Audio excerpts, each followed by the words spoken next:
I'm really happy that Ritu, there you are. Rita, sorry. I'm really glad you went before me because you've set the context for what I'm going to say beautifully.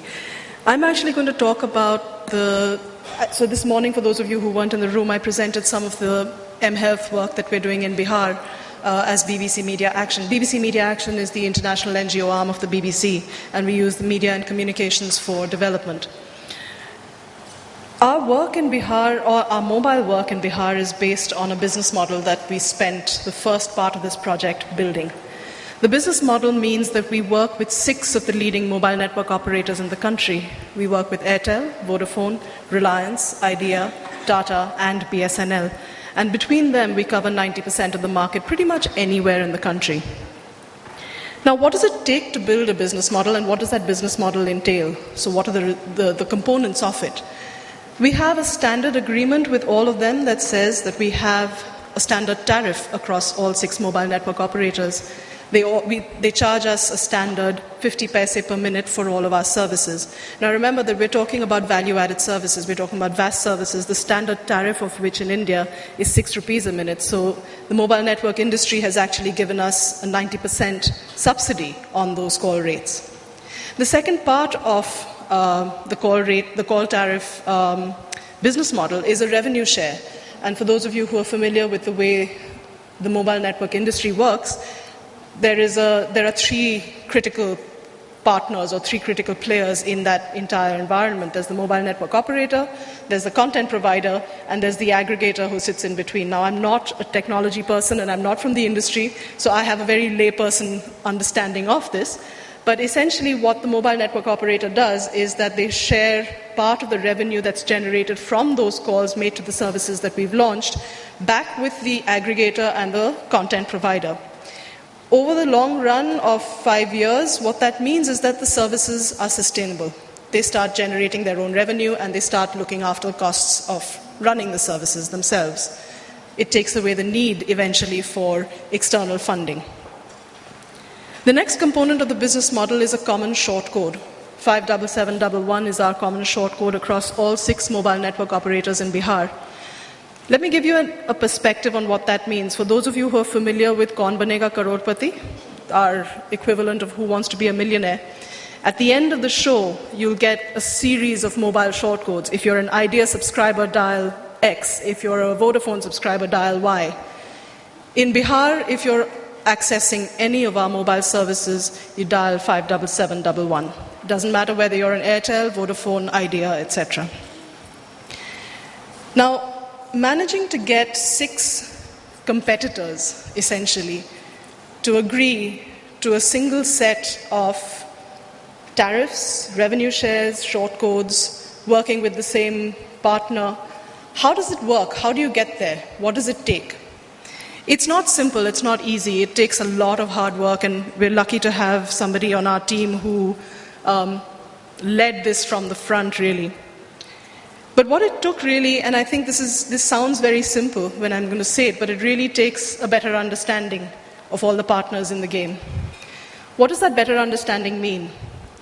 So development sector, all of us in the room, or a lot of us in the room, we really need to understand when we're working with mobile network operators that their costs need to be covered for services to be financially viable. It's not going to be sustainable if mobile network operators' costs are not covered. Mobile network operators run a brand at the end of the day. They need to have products and services that actually match that brand and that match a certain quality standard, so that there is no risk to that brand. This is something that's important to people who have any large brands. When we're working with base of the pyramid consumers, as we are in Bihar, profit margins are never, ever going to be large. So the only way to make things sustainable in the long run is to address scale right from the beginning. Numbers are what's going to give you profits, nothing else will. And of course, mobile network operators and the entire industry are governed by a very strict set of legislation and rules, and you can't expect that they're going to deviate from that because it's development work. At the same time, though, mobile network operators also need to understand how things work at the other end of the table. So you can't have a single pricing model that will work for everybody. Base of the pyramid consumers need a separate pricing model. You can't use what you would use with urban consumers. You can't use the same content that you use for urban markets or for any market. You have to tailor localized, relevant content. There are risks and there are profits in this entire game, and you cannot expect that the development sector will bear both the risks and not get any share of the profits. They have to be shared equally. They have to be shared equitably. And at the end of the day, the development sector are people like us, we're NGOs. We can't really accept the kind of liability that a multinational corporation can accept. So we really need to be able to work with new parameters and new understanding of how things work for the development sector.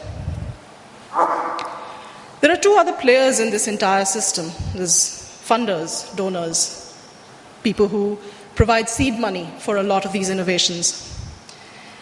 Donors need to understand that this takes significant and patient investment. You cannot do this overnight. Small pots of money for short periods of time are not going to show you results. All that will result in is pilot after pilot after pilot. It will not allow you to build scale. It will not allow you to build sustainability. And finally, of course, there's the government. And government, at the same time, needs to understand that commercial business models require scale, but they require commercial business models as well. It's very difficult, very often, working with government because they have their own set of rules, and you've got to work within those. But there needs to be some understanding of what give and take is possible. There are other things like taxation. That 50% revenue share, that 50% tariff that I talked about, and the revenue share that I talked about, a huge 39% of it goes back to the government in taxes. A huge amount.